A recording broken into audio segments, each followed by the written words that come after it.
Updates at pinakahuling mga usapin sa mundo ng palakasan. Atin ang pakinggan dito sa Ang Pilipinas Ngayon.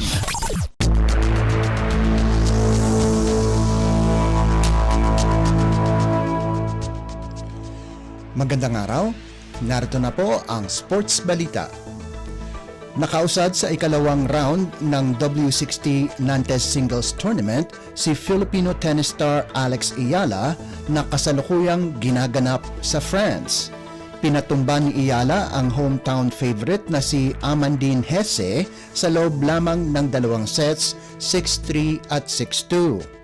Isa itong mabuting panimula para sa 18 anyos na si Ayala pagkatapos ng ilang ulit na maagang pag-alis sa mga torneo.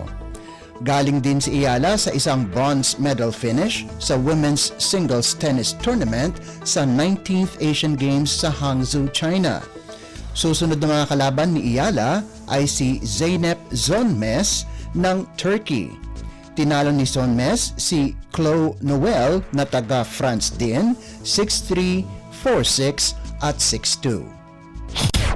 Updates at pinakahuling mga usapin sa mundo ng palakasan. Atin ang pakinggan dito sa Ang Pilipinas Ngayon.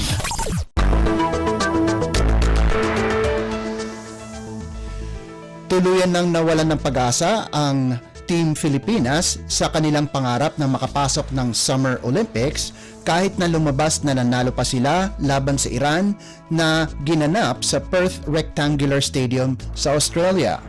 Tinapos ng Philippine Women's National Team ang second round ng 2024 AFC Women's Olympic Qualifying Tournament nang may 1-0 panalo laban sa Iran, kung saan ang team captain na si Tanay Anes ang nagbigay ng kaisa-isang goal.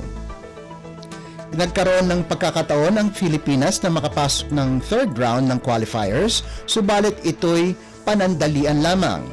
Kailangan magtabla ang laban ng China at South Korea, manalo ang Japan o draw kontra sa Vietnam, at manalo ang India o draw sa Uzbekistan para maging best second place team sana ang Pilipinas.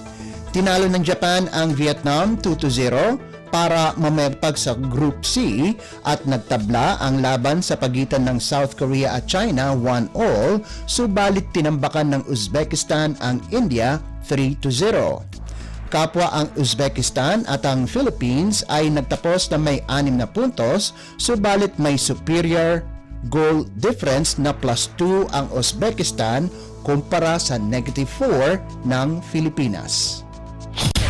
Updates at pinakahuling mga usapin sa mundo ng palakasan. Atin ang pakinggan dito sa Ang Pilipinas Ngayon.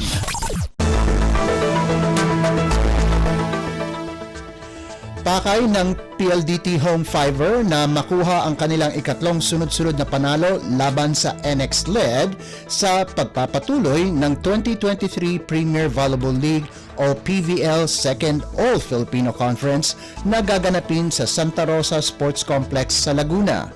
Lalabanan ng high-speed hitters ang Chameleons sa hapon, kasunod ang upakan ng Choco Mucho Flying Titans at Galleries Tower High Risers. Sa huling laro sa gabi ay makikita ang F2 Logistics Cargo Movers at Petrogas Angels. Solo ng Creamline ang liderato, bit-bit ang 4-0 record, kasunod ng Petrogas, Cherry Tigo, Akari, F2 Logistics, PLDT, Choco Mucho, Signal HD, NX LED, Galleries Tower, Girl at Farm Fresh. Matapos sumuko sa HD Spikers 16-25, 25-20, 21-25 at 20-25 ay pinatumba ng high-speed hitters ang Chargers 25-16, 20-25, 25-21 at 25-20, pati na rin ng Foxies 25-17, 25-17 at 25-20. Tangka naman ng Chameleons na makabangon mula sa 23-25, 21-25 at 22-25 talo sa Gas Angels. Samantala, target ng F2 Logistics at Choco Mucho ang kani-kanilang ikatlong panalo sa pagsagupa sa Petrogas at Galleries Tower ayon sa pagkakasunod. Updates at pinakahuling mga usapin sa mundo ng palakasan. Atin ang pakinggan dito sa Ang Pilipinas Ngayon. At yan ang pinakahuling balita sa larangan ng palakasan. Para sa Radyo Pilipinas World Service, ito po si Leo Magpayo. Magandang araw. Updates at pinakahuling mga usapin sa mundo ng palakasan. Atin ang pakinggan dito sa Ang Pilipinas Ngayon.